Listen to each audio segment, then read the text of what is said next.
All right, hello. This is our third lecture online. Hopefully the second to last. Hopefully we will be back in person next week, but we will see. It depends sort of what CVU decides. So today we're actually going to start talking about sort of moral philosophy. The bulk of this PowerPoint in this lecture is actually not in the Timmons. I ended up discussing some things that weren't in there a little bit more just to sort of clear house, get some things out of the way. I think it's important to do that sort of in a moral philosophy course, especially an applied moral philosophy course. This is a class mainly on applying moral theories to moral dilemmas and not necessarily on talking sort of these meta-ethical topics about relativism and stuff like that. However, it is important to just give some considerations that are that sort of lean us to think that relativism is incorrect, and we can do sort of moral philosophy, and that's going to be important sort of for the rest of the semester. And I would prefer not to see any sort of relativist arguments on your assignments because that's not really what they're about. So that's just to explain why the bulk of this lecture is going to be about relativism. Next lecture, we're going to get more into like sort of the nitty gritty about moral theories. It's going to get a little bit more complex, but this is sort of just a good introduction to sort of what moral philosophy is about, but also mainly defending the claim that we can do moral philosophy at all and that relativism is probably incorrect. Okay. So before I start covering the Timmons, like I just said, I'm going to begin by covering some issues that deal with objectivity and ethics. I'm mainly going to provide some simple arguments and considerations that go against moral relativism. Like I mentioned just about a minute ago, this course is mainly about applied ethics, and this is the area of moral philosophy that evaluates actual moral matters as being right or wrong, or actual actions as being right or wrong. Relativism itself is an issue for moral philosophy, but it's not something that we're going to really cover in very much detail.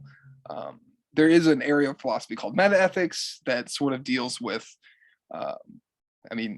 sort of metaphysical issues in moral philosophy. That may not mean very much, but basically that evaluates if things are actually good objectively or bad objectively.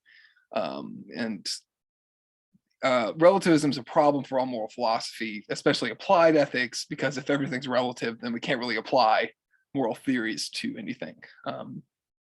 But that's just to say, I'm going to just kind of give you some considerations that are against moral relativism.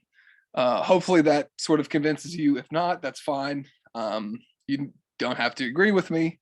However, for the rest of this class, you're going to sort of have to believe that relativism is incorrect, or at least that we can analyze moral dilemmas using moral theories. So you're going to have to sort of pretend like you're not a relativist if you are a relativist. Okay. So I'm going to begin with this historical example by a guy called Thrasymachus. So he was a sophist in Athens during the time of Socrates. When I've given lectures similar to this, we would have gone over Socrates by now, but we're not going to do that in this class. I'm sure if you've taken other philosophy classes, you've read the Apology or maybe parts of the Republic. We're not going to really be doing that as much in this class. But that's just to say, Socrates was a very big deal in Western philosophy. I mean, he is sort of regarded as being the philosopher. Sort of all the ancient schools, the academics, the skeptics, the Stoics, the Cynics, they all sort of pointed towards Socrates as being the prime example of what a philosopher should be. So that's just to say Socrates is a big deal, even though we're not really going to be talking about Socrates in this class. But he was alive from 470 to 399 BCE. Thrasymachus was a sophist. Sophists, they're a lot like rhetoric coaches. So think about like if you go to law school or something like that. Sophists were people that sort of burgeoning politicians or people that want to get ahead in society, they would go and take lessons on how to like win arguments. And philosophers didn't like them, and a lot of people really didn't like them because they often cared more about making money than actually seeking truth. So they would teach dirty tricks in arguing, how to be sensational. So think about like politicians arguing as opposed to like two academics arguing about something like that. One of them tends to be more sensational. There's more name calling. There's more drama to it, and the other one, it's sort of dry and boring. Philosophy at its core, like I've sort of alluded to, is kind of boring for a lot of reasons. And sophists sort of would teach these dirty tricks on how to win arguments in front of a crowd, as opposed to actually like trying to analyze an issue and come to some definite conclusion about it. So that's just to say, Thrasymachus was not well liked by the person who wrote the Republic, which is Plato, but he was around then. So he's introduced to us in the Republic during a discussion on justice, and Socrates and his friends. Socrates would run around. He had sort of this reputation of running around with sort of the younger Athenian men and sort of annoying people and questioning things, sort of the philosopher's philosopher. And Thrasymachus claimed that Socrates and his friends were wrong sort of in this discussion because they assumed justice was something that was real, sort of something that exists, like let's say trees do. So trees, whether you believe trees exist or not, they do exist. Socrates and his friends sort of thought that justice was like that. It existed objectively. Okay, that's what that really means. And Thrasymachus himself argued that people just believe in right and wrong because they're taught to obey the laws of the society, and these rules themselves are just a human invention. So like the just thing to do doesn't exist objectively. People are just sort of fooled or gypped into thinking that justice is a thing when it's really not. Okay, that's sort of his position. Okay, and so what we call that position in philosophy is called moral skepticism. And moral skepticism is just a position that denies there's an objective basis to morality.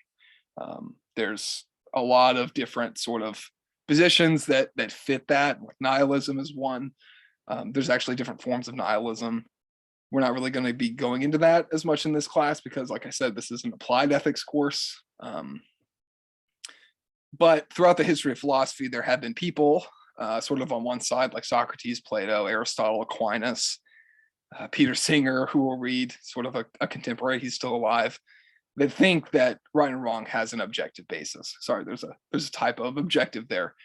And then there's people sort of like Thrasymachus who are skeptical about morality being objective. There's another typo there.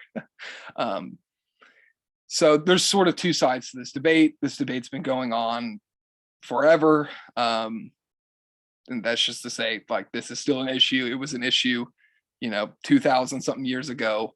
It's still an issue today. So two forms of moral skepticism are what's called personal relativism and cultural relativism. Oh, there's another little typo there. So personal relativism just claims that moral values are relative to each individual, and cultural relativism claims that moral values are relative to each culture, community, or country. Sort of pick your group of people, and they're just going to claim that moral values are relative. So right and wrong are relative to any given community. So something could be determined right here in America, but something could be determined that same thing could be determined to be wrong somewhere else. And it sort of just ends the debate there.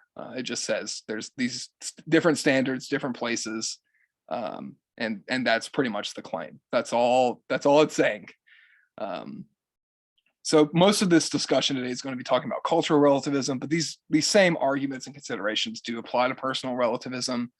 Personal relativism is just a little bit more extreme because it just says every individual sort of makes up their own moral values. Okay.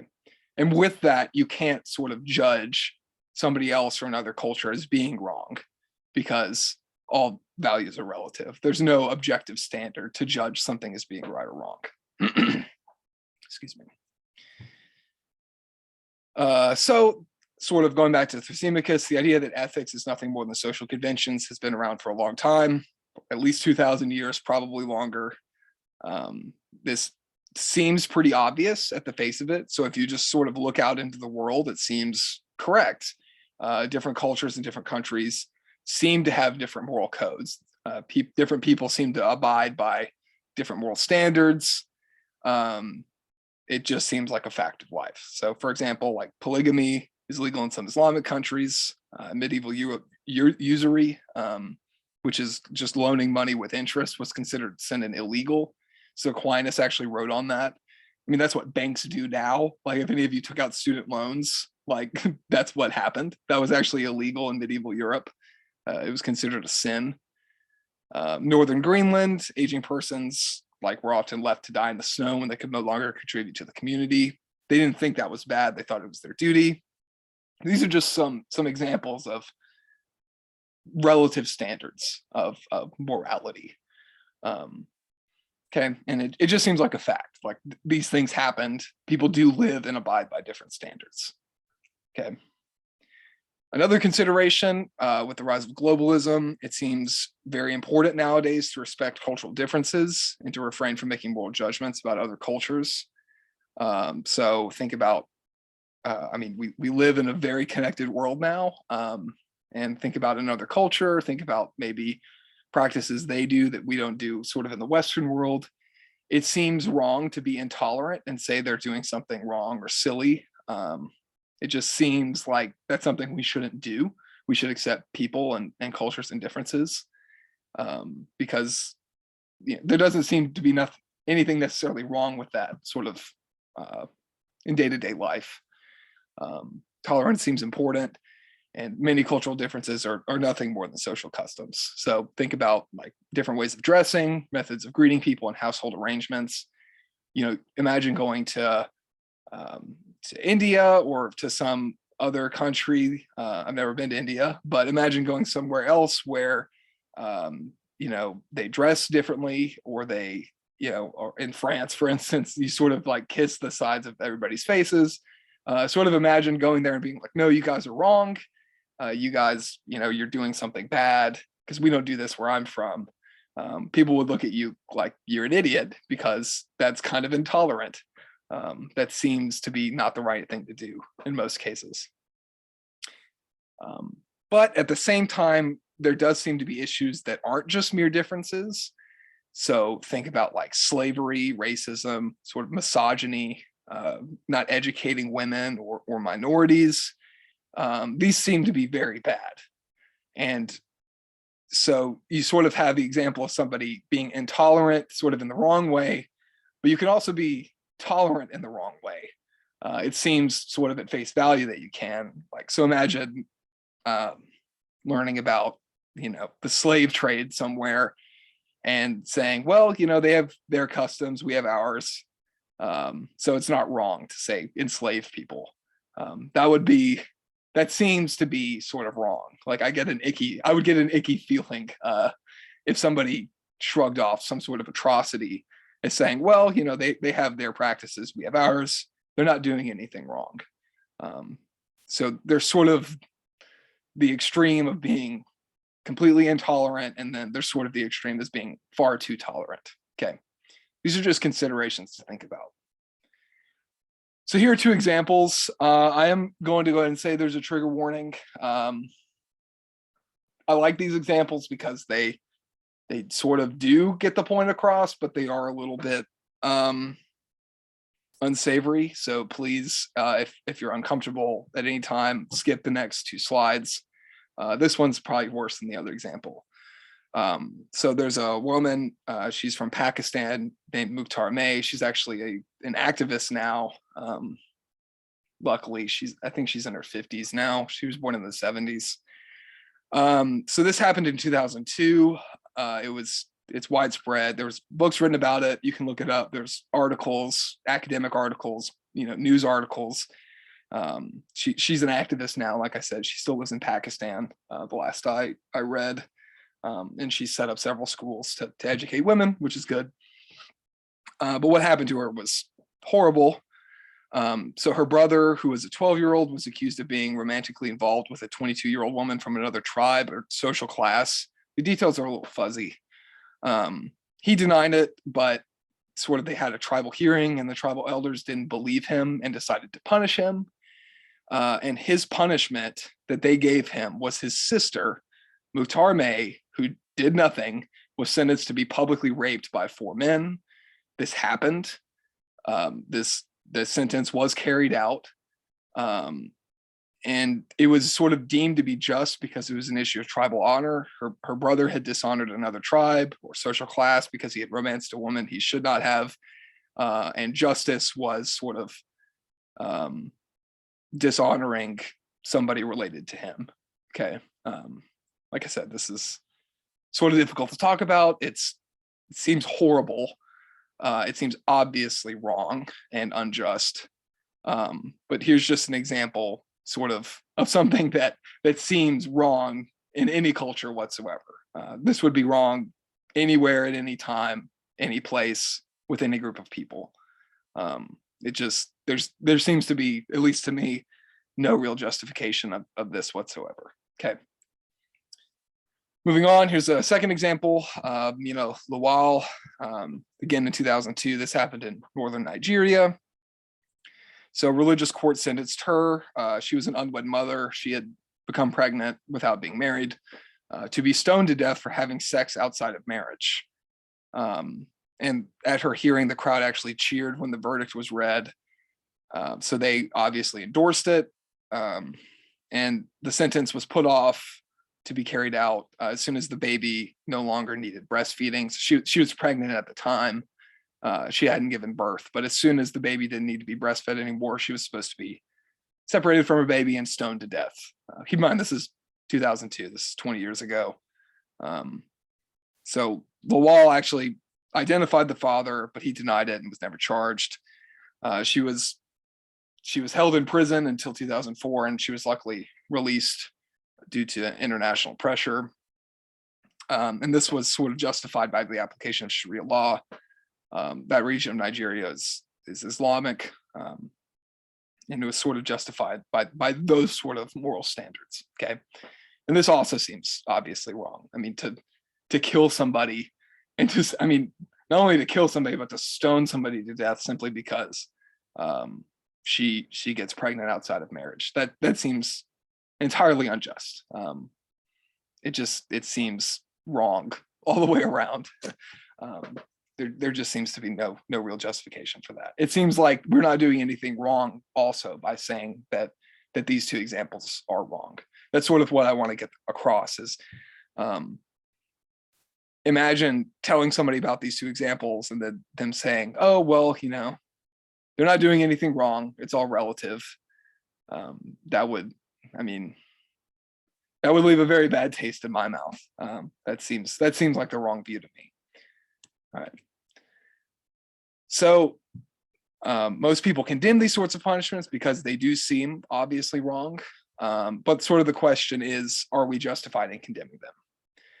And there's 2 points that I'm going to go over that claim that we're not justified in doing so. And I'm going to bring up just considerations as to why these 2 points just don't work. And we are justified in sort of decrying these sorts of things, even if they happen in different cultures. Okay. So the first point says we should respect differences in cultures.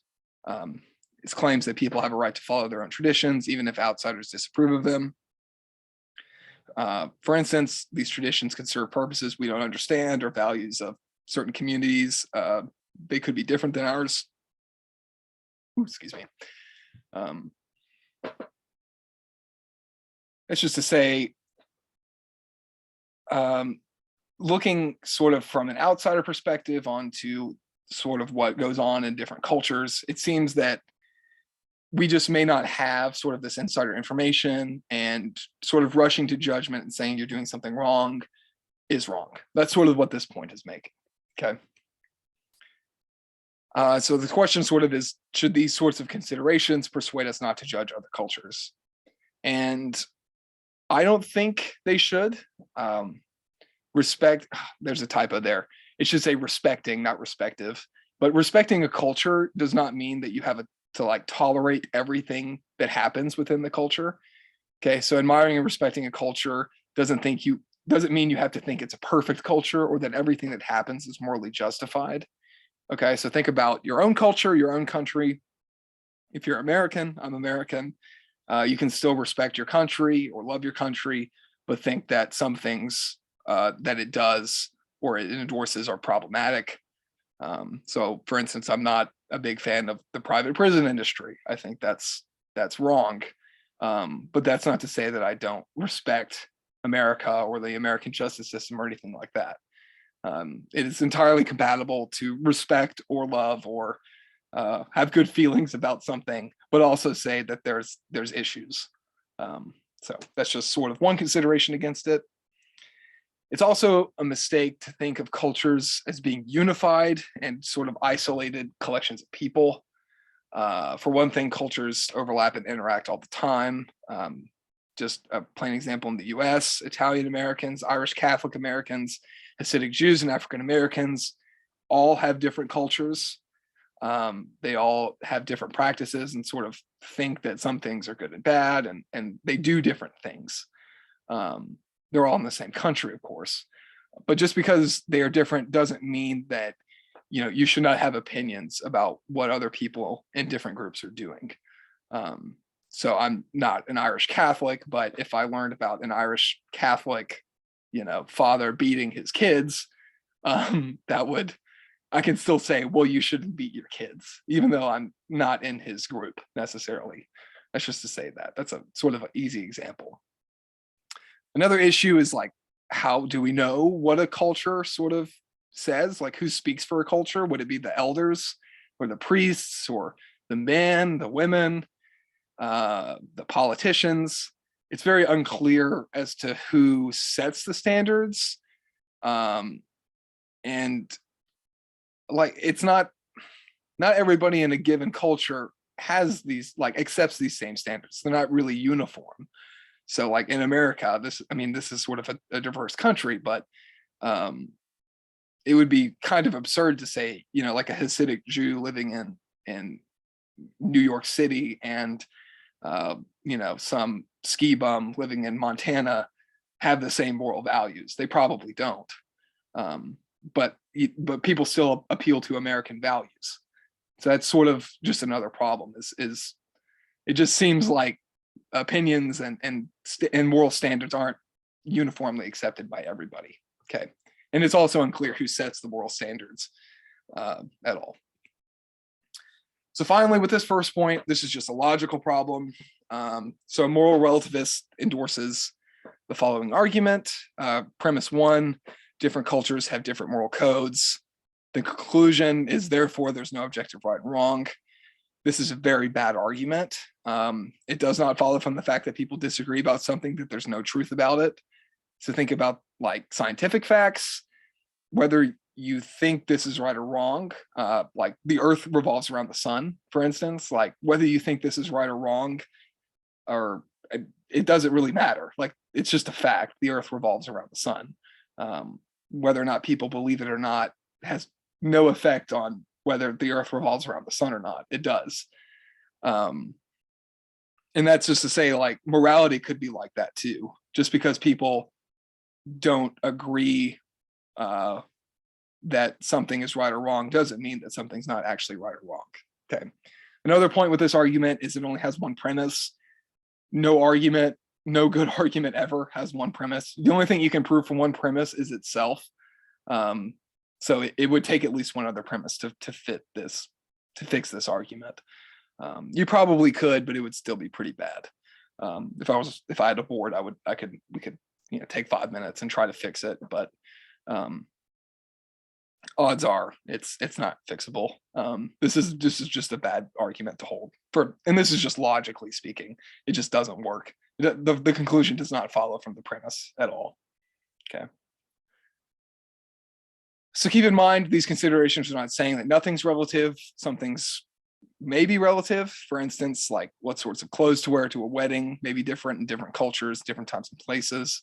Whether the drive on the right side of the road or not could be right or wrong depending on what country you're in. So if you're in Australia or the UK, you should definitely drive on the left side of the road. But if you're in America or Canada, you should definitely drive on the right side of the road.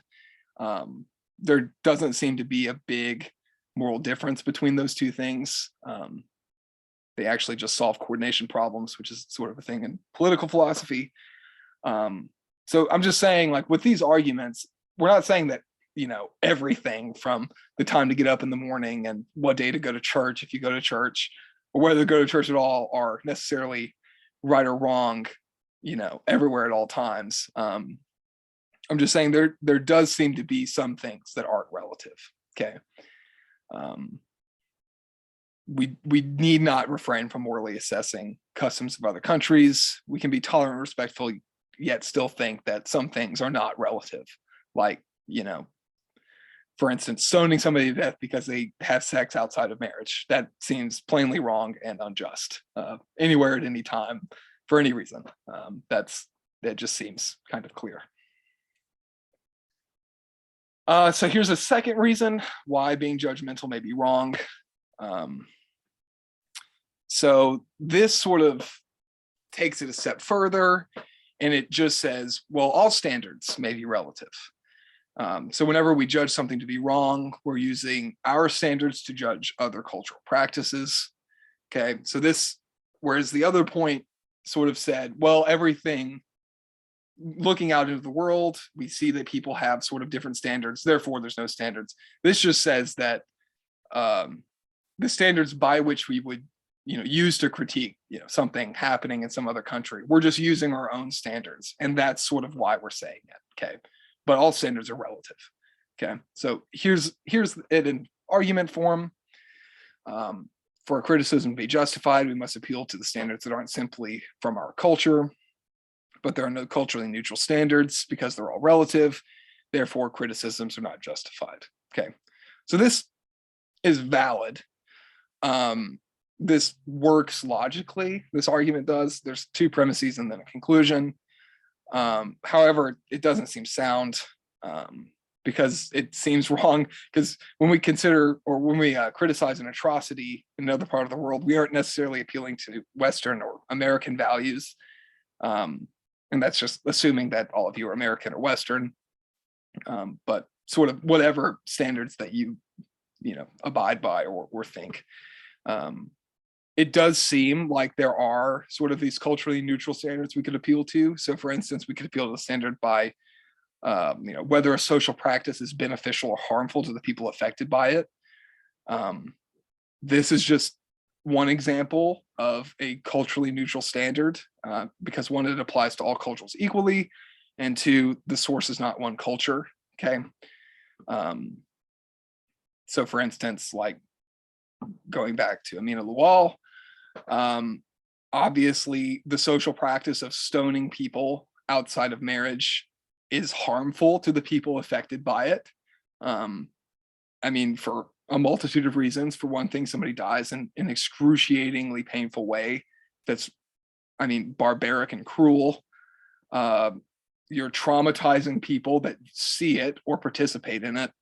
And you're probably conditioning people to think that doing something like that is okay. So boom, those are sort of three harms just off the top of my head from that specific cultural practice that aren't, you know, they don't reference anything about me being an American or Western or sort of whatever you want. They're culturally neutral, okay? Because I'm just analyzing it sort of from this standard, okay? This is just an example. So this is not the only culturally neutral standard we could appeal to. Okay. And what you'll see, like I said, that was just an example. But what you'll see as we cover these moral theories in the next few lectures is that all of them make appeals to standards that are culturally neutral. Okay. This is I'm sort of bridging right here, sort of for the rest of the semester. This is part of the reason why philosophers think we can apply moral theories to moral dilemmas at all. I mean, it's not the only reason, but they are culturally neutral. We're appealing to things that aren't just for Americans or for Canadians or Indians or Chinese people or anything like that, or people that practice Sharia law or something like that. We're sort of looking into neutral reasons why we can call something right or wrong. Okay. I also, like I said, I wanted to cover moral relativism because there are a lot of undergraduates that I've encountered that sort of, if they're not openly relativist, they sort of their intuitions are relativist, and I'm kind of, I don't, in this class, I don't want to really read any arguments that argue for relativism. That's just not really what this class is about. So this is just like a brief discussion as to why we're not going to be doing that in this class. And that's, again, because we're going to be applying moral theories to moral dilemmas. Hopefully these sort of considerations at least show you it's possible to sort of critique things, or to show that relativism is probably false, or that it's at least possible to critique things in a non-relative or culturally biased way. And if I haven't convinced you, that's fine. This is, a very short lecture. This is a huge topic. I mean, it's been going on for thousands of years. It's okay if this isn't convincing. But for the rest of this class, I would ask that if you are still sort of a relativist, that's perfectly fine. But sort of play the game. That's how you're going to get a good grade in this class.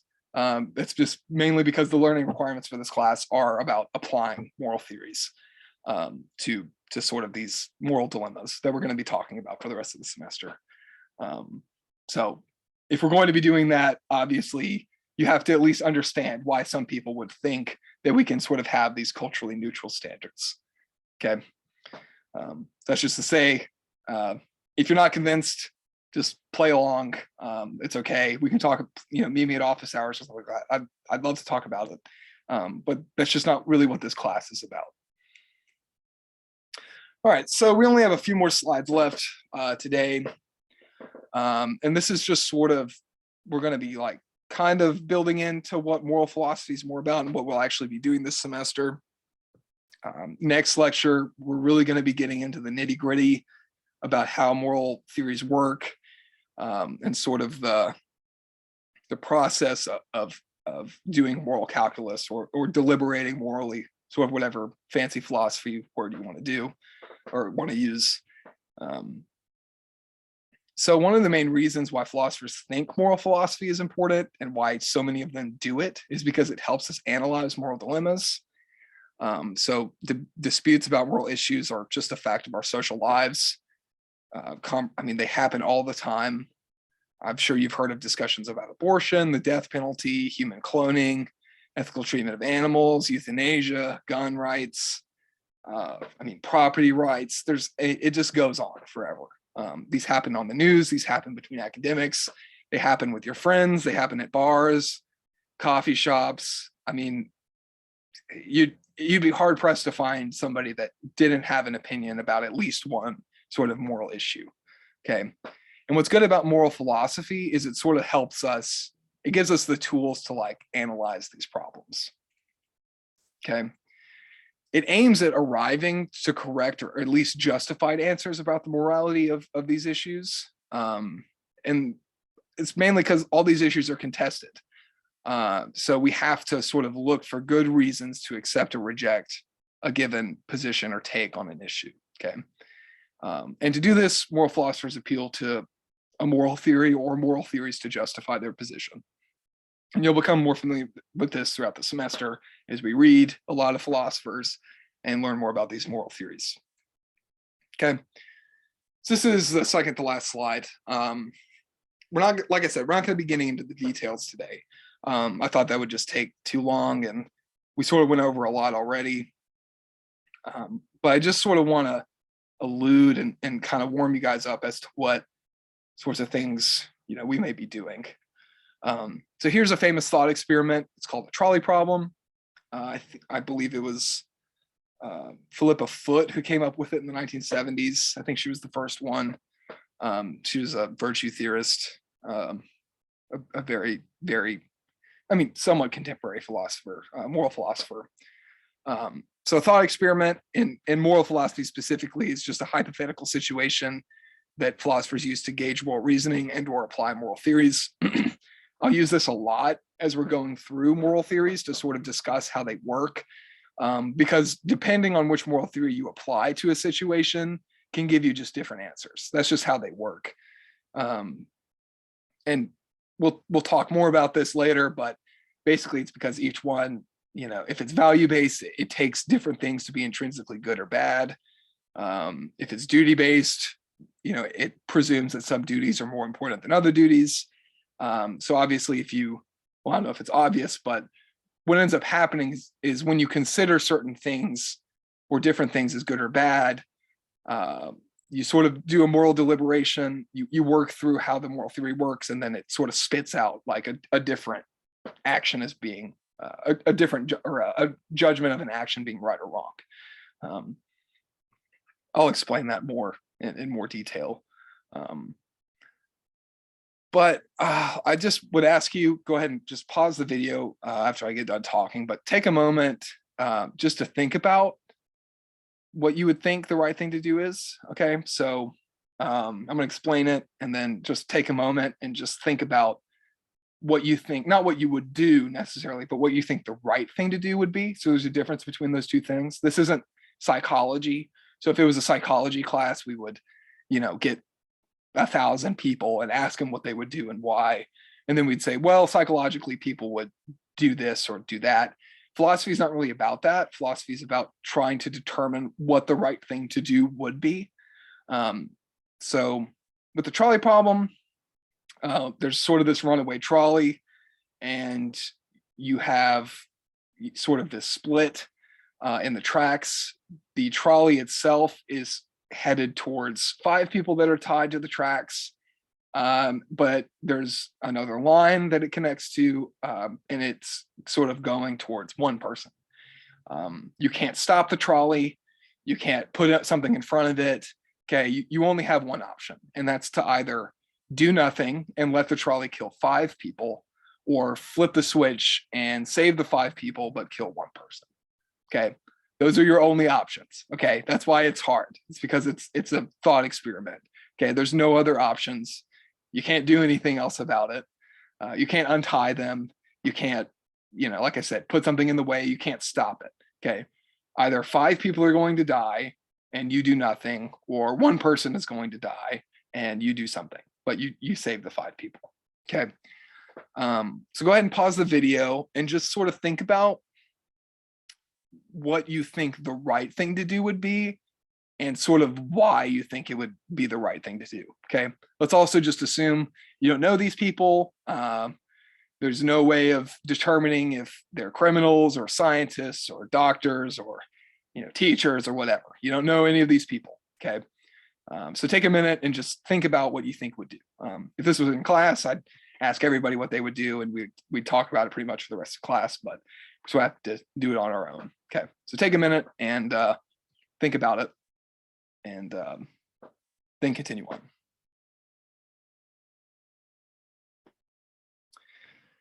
Okay, so hopefully you took a minute and you thought about it. There's really no correct answer. It's sort of difficult to do that, but hopefully you came up with some good reasons as to why you think flipping the switch or not flipping the switch would be important. But we're going to run through moral theories sort of for the next few lectures, and I'll use the trolley problem and some other sort of examples to sort of illustrate how they work, because some moral theories are going to say you should flip the switch, some moral theories are going to say you shouldn't flip the switch, and they're going to provide different reasons and justifications as to why. And it's sort of like with these moral theories, what happens is people just sort of like some justifications more than others. They think they're better, and that's perfectly fine. But the important thing is sort of understanding how they work. Okay. So next lecture, like I've said, sort of throughout this one, we're going to be actually talking about how moral theories work.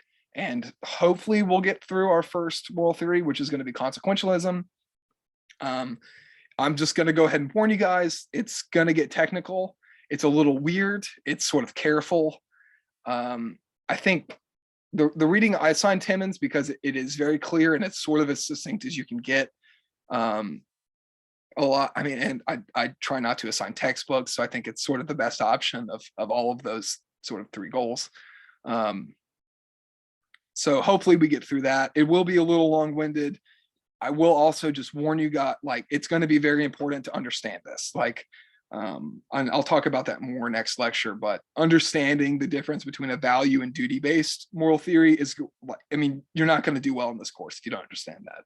I asked that question so much. It's going to be very, very important. So please pay attention. There will be another quiz on Canvas due on Wednesday at 5 p.m. Like we've been having. This is again just for participation and credit, and it's mainly for Bannerweb, because I have to submit attendance to Bannerweb. It's just a CBU requirement. So please do that by 5 p.m. or I mark you absent on Bannerweb. It's important to do that. Please do that for your own sake. And please reach out to me if you have any further questions. My office hours are tomorrow. I do appreciate if you could give me a little heads up just so I can be prepared, but I should be available then. Okay, so thank you very much and have a good one.